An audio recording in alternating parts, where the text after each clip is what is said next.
Now, we didn't have a guest reader, but now we do. It's actually the person that was our very first guest reader, the very first one we ever had, and it just happens to be my sister. So, welcome, Frances McCaffrey.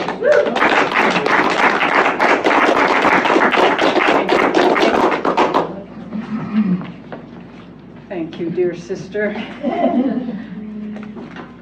Okay, today I will be reading from my book, Home, Jayne, and I'm going to be reading the first chapter, which is Woodstock.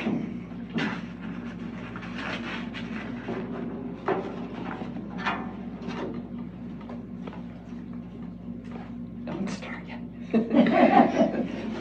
Okay. I was 17 years old, living in Birmingham, Michigan, and was about to board a plane that would take me from Detroit to Rochester, New York. My parents thought I was going to Lansing to visit my older sister Nancy for the weekend, but I actually had a hot date who was taking me to Woodstock. It was August 1969. Getting settled into my seat as the plane boarded, I was shocked to find myself looking at a familiar face and quickly turned my head away toward the window. Oh my God, that was Mr. Jensen, and he saw me. Oh, what a bummer. And he'll tell Dad. Of course he will. They're golfing buddies. Shoot. I hated having to lie to them.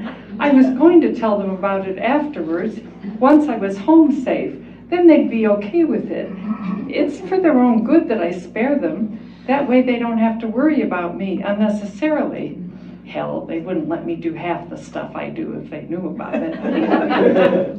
Anyway, I'm making my own money. I did well in school, doing great at my sales job, and pretty good at this modeling thing. Besides, I'm very mature for my age. Yeah, I think I've got good karma and can handle myself well out in the world. I'm actually quite excited about my future. Not sure what it looks like yet, but I'm excited about it. I wonder if it will include Randy. The plane rose up into the heavy dark clouds. I've never been to an outdoor concert before, and now it's supposed to rain. I don't want to think about that or I'll dread it. I just want to think about Randy and his welcoming arms around me when I see him. I had met Randy 10 months earlier in Boston while attending a college open house with a friend. I'll always remember the first time I laid eyes on him. Tall, with dark wavy hair and broad shoulders, he had these gorgeous green eyes with super thick eyelashes, and his cheeks were chiseled looking, giving a depth of character to his face.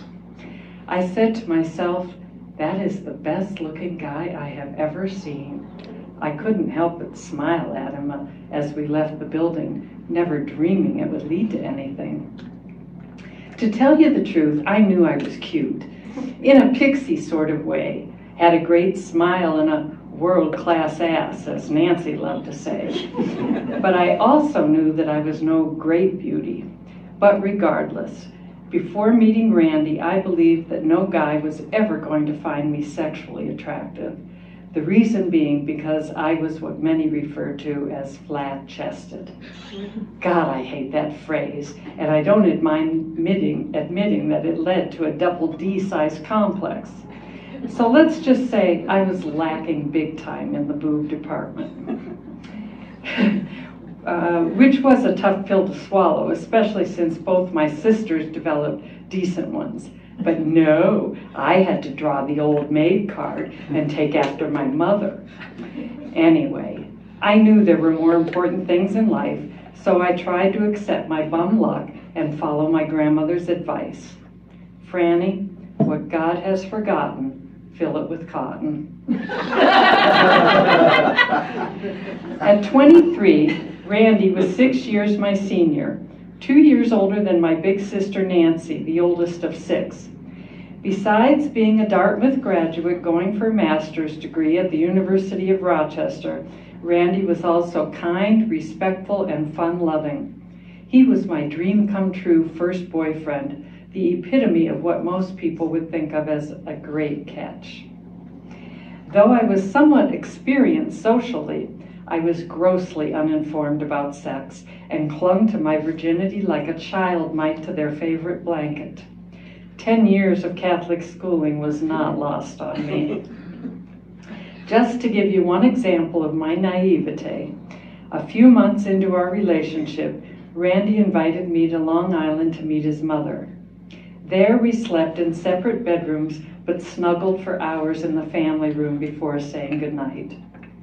Trying to hold the line at petting, I kept the guy in a constant state of frustration, and one night he lost it, so to speak. He stifled his orgasm so well that I had no idea it had even occurred. But there was one thing I knew to be true in that moment. "Hey, I smell lobster," I said. He looked at me blankly.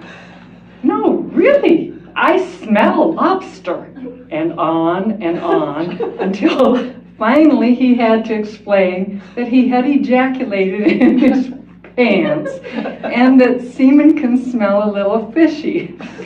Oh dear. Upon exiting the plane, I felt reassured when I saw him there ready to sweep me into a warm embrace. I could only hope that Mr. Jensen wasn't watching.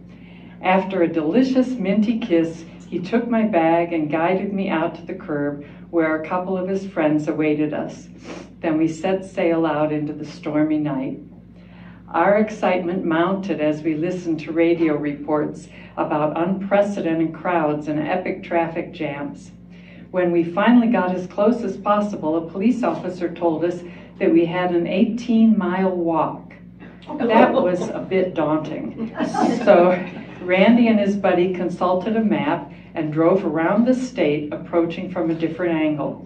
A few hours later, we got it down to 4 miles. The rain subsided as the sun's rays brought the morning to light. Pungent manure steam rose from the saturated farmland, mixing with wafts of incense, sage, and marijuana. Slowly we trekked through the mud amid a maze of happy faces. "Look," I said, pointing to a police car parked on the side of the road, covered with flowers and peace signs. "There will be no governing here," I added with a laugh. Smiling strangers offered us pieces of fruit and drags off of joints. Randy and I weren't smokers, so we refused. We were straight arrows, an oddity at Woodstock. A mile or so along the way, we bore witness to a scene where a couple of guys were having a heated exchange. Everyone around them stopped and looked at them, channeling a vibration of peace. It was the order of the day and could be no other way. The hostility dissolved, the clenched fist morphed into a peace sign, and harmony once again prevailed. Just then, a voice bellowed out over a megaphone. "The Woodstock Festival has been declared a nation unto itself. The whole world is watching." A thrill swept through the crowd as we all realized that we were a major happening, the likes of which the world had never seen. Oh my God, I can't wait for my brothers and sisters to hear that I was at Woodstock. Once we claimed our tiny patch of real estate high up on the hill, Randy and I went exploring. After a while, we came upon a scene of naked adults sliding and tumbling together in the mud. I played it cool, but couldn't bring myself to look directly at Randy. Nudity was not something I was comfortable with, and certainly not with such abandonment. Still, it was a sight to behold. How can they be so free? Sheepishly, I felt ridiculous in my padded bra and false eyelashes. Richie Havens saved me from my discomfort when he took the stage and rendered his epic version of Freedom. As my body began to echo the music, my personal insecurities were forgotten and replaced with an intense feeling of connectedness to everyone present, a feeling infused with purpose. I found myself thinking, wow, I want to be a part of this. I want to take a stand for peace, for love, for freedom. Later that evening, after Creton's Clearwater Revival rocked the night with Green River, Bad Moon Rising, and more, Randy and I slipped into a snooze. The next thing I knew, I was rising to my feet as if being called to attention by a god or goddess. Who is behind this voice? I had to know. There, at the center of the stage, looking about as big as my little finger, stood the one and only Janis Joplin. My older brother Mark had recently turned the family on to Janis's Cheap Thrills album, but I had only heard a lot of screeching at the time. Now she was slaying me with Bobby McGee. The thing that tipped the scale, however, was when she stilled the musicians and sang a cappella. Her power, her passion, it was beyond human. Goosebumps rose up my legs and spine, and my heart opened as I looked around at the sea of people, all gathered under the stars, united by music. I could barely contain myself. I was ecstatic. Randy? Not so much. He was still snoozing. He'd been complaining a lot about the discomforts and lack of conveniences. Of course, the bathrooms were an unsanitary joke, and the lines crazy long. In fact, it was so bad that I refrained from peeing for the entire 36 hours we were there. Still, I was deeply troubled that we weren't on the same page with the experience. Randy was looking to take us to the next level, but the vision of a future where I lived in the same house day after day, year after year, being referred to as someone's wife or, God forbid, someone's mother, struck a chord of sheer dread in me. I am not going to become my mother. I want to be happy, and I don't want to ever blame someone else if I'm not. I will take full responsibility for all of my decisions and will regard my own happiness as a top priority.